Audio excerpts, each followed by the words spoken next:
talking to you? Why are we asking you questions about Northeast? Very good question. I think it should go to Pat Vogel.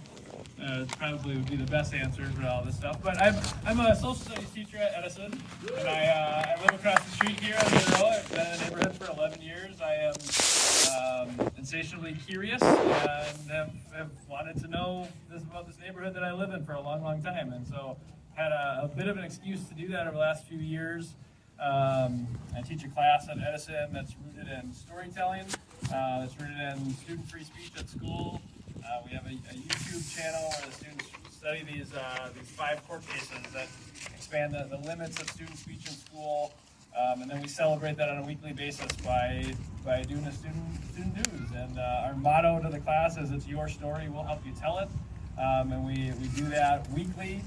We've never had a perfect episode, but we do it through the ritual of trying and keep working at it. It's a whole bunch of fun. I never know what's going to happen from a week-to-week basis, including random emails from Dr. Moya in Augsburg saying, "Hey, we heard you do a storytelling class at Edison, and we heard you got some stories in the bank." And so for Edison's 100th centennial, or the centennial celebration, we had applied and received a grant back in 2020 to do some digital storytelling through the Franzen Foundation. And the students at that time had this vision of telling 100 stories for the 100-year celebration. And that started in year 1 back in 2020, 2021. Those students kind of got that project off the ground. And then last year's students did 60 of those stories. We recorded them and edited them and produced them and published them. And that's kind of where the project is currently stalled. We're at 60 stories, but it's been so much fun to do, so much fun to learn about this place that I work and this place that I live. And then to take it to another level here with Dr. Moya, take some of those stories and pieces of art and turn them into another piece of art. So. Thank you. And now, hold on, because now we're going to put you in the hot seat. So through that research and through those many, many stories, perhaps you learned and can tell us, when did Northeast Minneapolis become such an art scene, and how? Oh, no. I believe that it occurred in the late 80s, early 90s, as there's a lot of manufacturing departure and vacancies and artists moving into the rental spaces.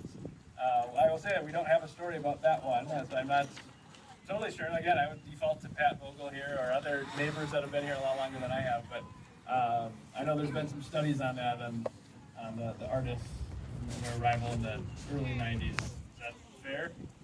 Okay. You can come on out. We'll ask you straight. No. Our next question here is, how have you noticed the student population of Northeast changing?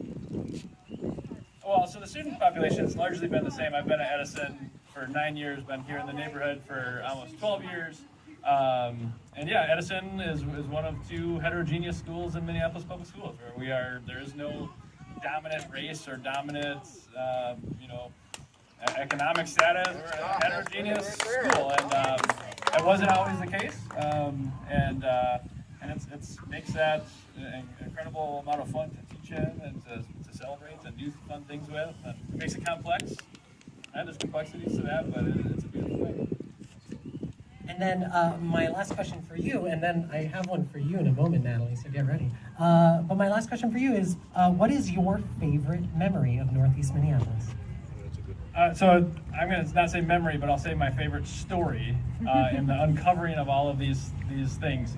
There's a plaque at Edison as you walk in the door, and it's been there ever since 1949. The students of 1949 put this plaque up, and it's 116 names of World War II service members that died in World War II from this single neighborhood. And it took me like 3 years of working there to acknowledge that I walked by this sign every day. And then it became a part of my curriculum yearly of, say, we'd walk down there with students and we'd look at these names, and it says on there they died for us, let us live for them, and it's their names. And then in the pursuit of this 100-year project, we just wanted to do one story where we read all those names. And in the reading of all those names, we had military, so I knew how to read the ranks. And they came across, of the 160 names, there was a woman on the list. Her name was Rose Pacella.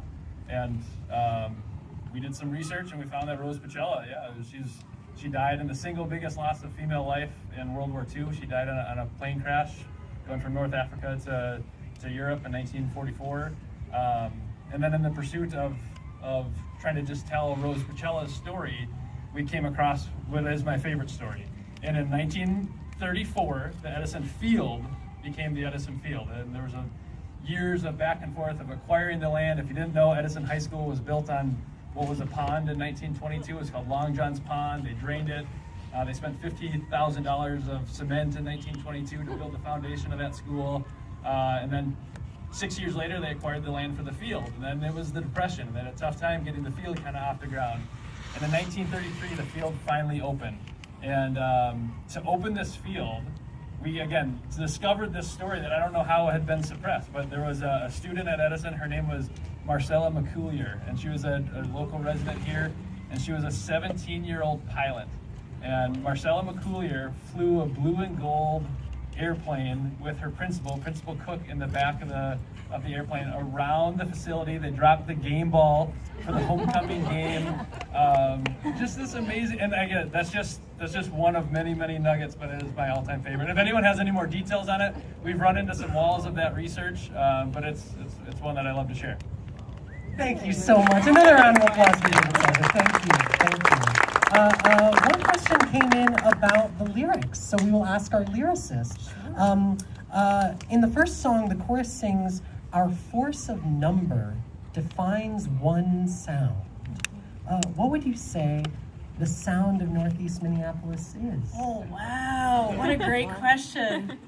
I mean, you know, my family came over from an Eastern European country, and this area was so heavily populated by people from Eastern Europe before, you know, immigrants from other nations came through. So I guess my answer to that would be, hey! Thank you so much, Natalie. All right, I'll turn it back over to Reinaldo, who's going to, I think, teach us the chorus for this last song.